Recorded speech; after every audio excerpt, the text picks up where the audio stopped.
in nomine veritatis mendacia efferimus. Dice que el mundo terminará el miércoles. Homero, ¿por qué se transformó de ebrio en monje loco? Fue muy raro, Kent. ¡Es el fin del mundo! ¡Dios los ama y va a matarlos! Imagínense viviendo hace 3000 o 4000 años. Sin previo aviso, a pleno día, todo se oscurece. Un acontecimiento de esta naturaleza desafía el sentido común, el cual se construye de manera intuitiva y estadística observando naturalmente cómo funciona nuestro entorno. O bien, imagínense en esa misma fecha presenciando un evento en el que un volcán arroja lava de un momento a otro. La tierra se estremece y mueren muchísimas personas. La reacción más natural de los antiguos consistía en responsabilizar a entidades divinas o sobrenaturales acerca de los acontecimientos que marcaban sus vidas. La lógica, en cambio, surge como una respuesta filosófica ante explicaciones de esta naturaleza. En el presente video veremos distintos aspectos de esta herramienta, la que llamamos lógica, entre los cuales se encuentran su origen, sus significados. Estudiaremos algunos aspectos muy superficiales acerca de su evolución, sus aplicaciones modernas y llegaremos a nuestras propias conclusiones. La lógica nace como disciplina de estudio en el periodo conocido como Grecia clásica, esto es, alrededor del siglo V antes de nuestra era. No podemos decir que antes de esa fecha no existiera la lógica o el pensamiento lógico, sino más bien que fue en ese momento en el que se realizó por primera vez un compendio y una sistematización del saber previamente adquirido. De esta manera, la lógica alcanzó el estatus de campo de estudio de la filosofía, o cabría mejor decir, como su herramienta y su aliado más poderoso en la lucha contra la superstición y el pensamiento mágico. El primer filósofo en sistematizar esta área de estudios fue Aristóteles, en una serie de estudios sobre razonamiento que se conocen actualmente como Organón.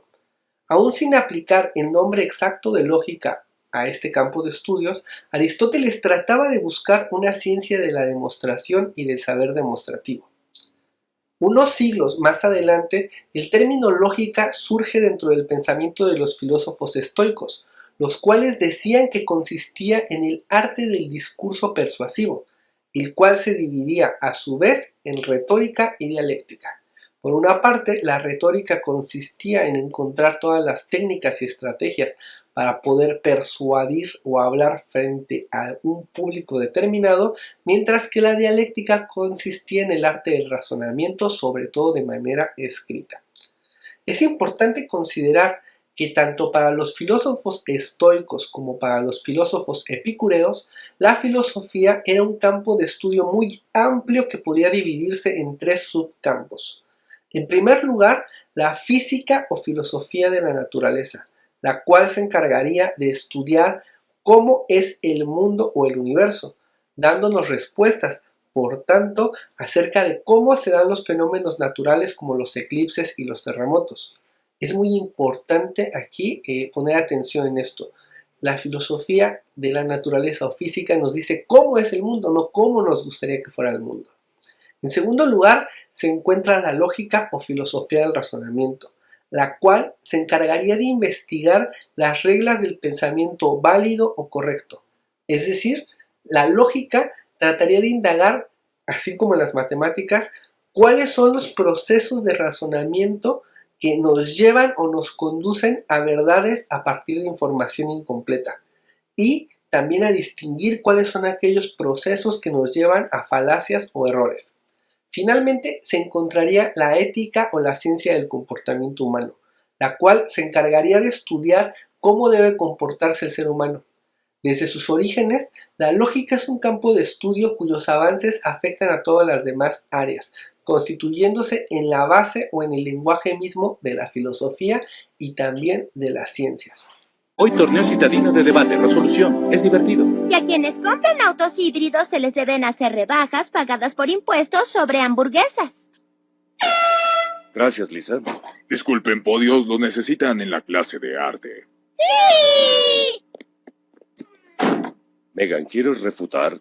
Y si alguien conduce un auto viejo pero funcional, ¿el carbón requerido para crear un híbrido no excedería el ahorro en combustible? Inicialmente sí, pero ¿y la mayoría de la electricidad del país no es generada quemando carbón? Así es, sin embargo el sol y el viento están... El sol y la brisa, dos cosas de las que sabes mucho, ¿cierto, Rubia?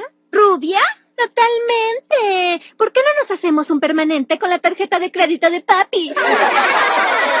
Primero que nada, mi padre ya no tiene tarjetas de crédito. Segundo, ¿cómo te atreves a...?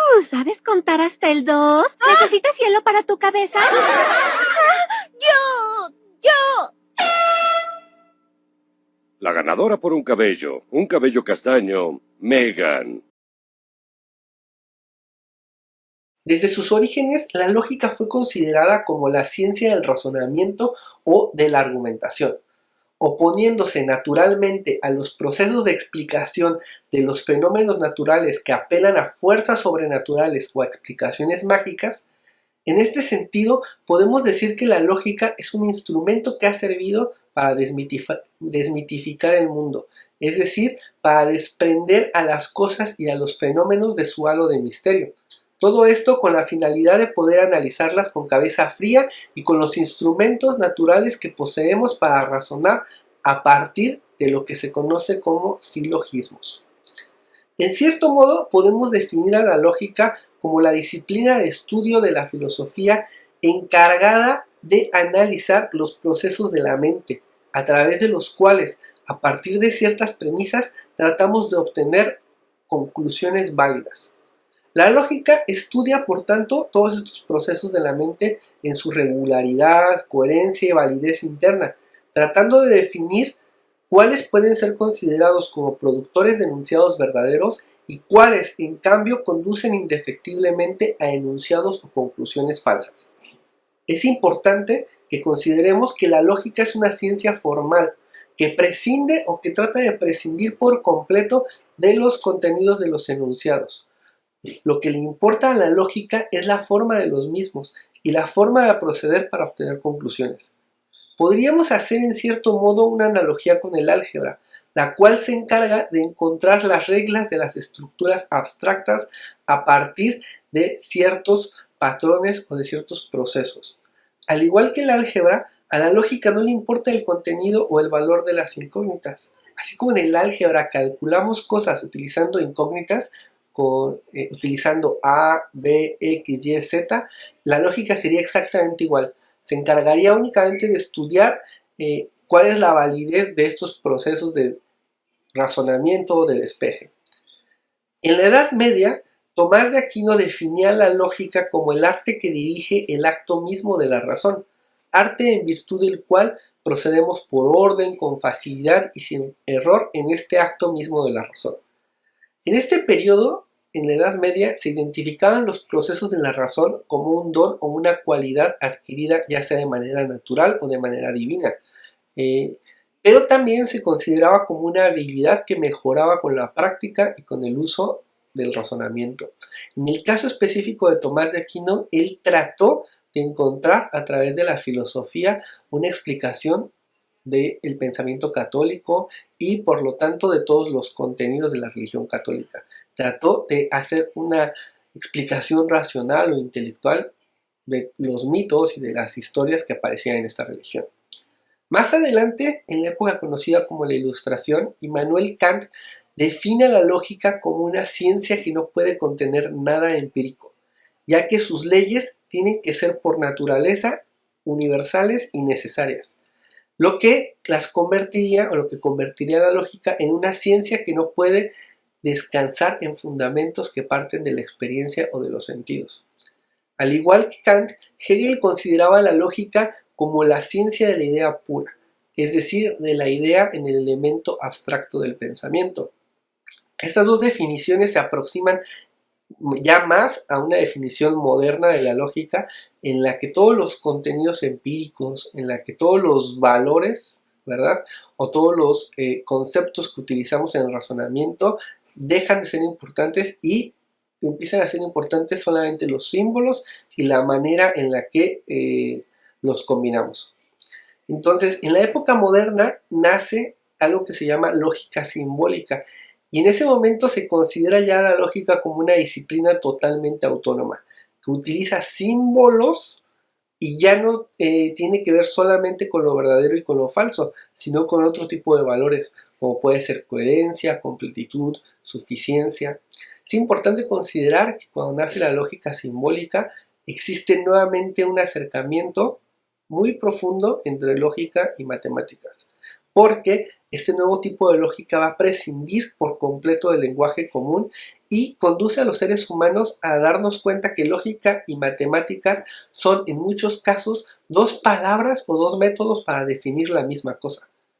De esta forma nos dimos cuenta que el pensamiento matemático es profundamente lógico y que la lógica misma puede realizarse como un proceso de cálculo. Esto abrió las puertas para el descubrimiento de nuevos campos de estudio que estarían emparentados con la computación y las ciencias de la información. Aquí van a poder ver una serie de tablas, que se conocen como tablas de verdad, las cuales se utilizan básicamente para calcular, como lo haría cualquier matemático, ¿verdad? La forma en la que se llevan a cabo los razonamientos o las deducciones para poder llegar a la conclusión de si son verdaderas o si son falsas esas conclusiones a través de los procesos que le dieron vida. Conclusiones. La lógica es una herramienta filosófica que trata de quitar los elementos mágicos y míticos en las explicaciones que nos damos del mundo. Trata, por tanto, de estudiar los procesos de razonamiento por los cuales llegamos a conclusiones acerca de la verdad o falsedad de los enunciados. Esta ciencia filosófica está en la base de nuestro proceder como animales racionales, ya que buscamos actuar con base en principios racionales. Por tanto, podemos decir que la lógica se relaciona con áreas de estudio muy disímiles o que aparentemente son muy alejadas la una de la otra, ¿verdad? Por ejemplo, las matemáticas o las ingenierías. Pensemos, por ejemplo, en la construcción de un puente o de un edificio. En la planeación de estas dos estructuras yace un profundo pensamiento lógico, sistemático y ordenado. Pero así como se aplica a este campo, también se aplica a otros aspectos fundamentales de nuestra existencia, como pueden ser la ética o el derecho, entendidos como ejercicios productores de valores. En estas dos áreas tratamos de elaborar procesos de razonamiento también que sean susceptibles de ser compartidos y aceptados por otros. Y la forma en la que esto puede ser posible es a través de la lógica. Porque cuando nos encontramos frente a un área de conocimiento que trata aspectos formales o aspectos acerca de procesos, si quedamos todos de acuerdo respecto a las reglas, es natural que vamos a quedar de acuerdo o que vamos a estar de acuerdo respecto a los resultados de las mismas.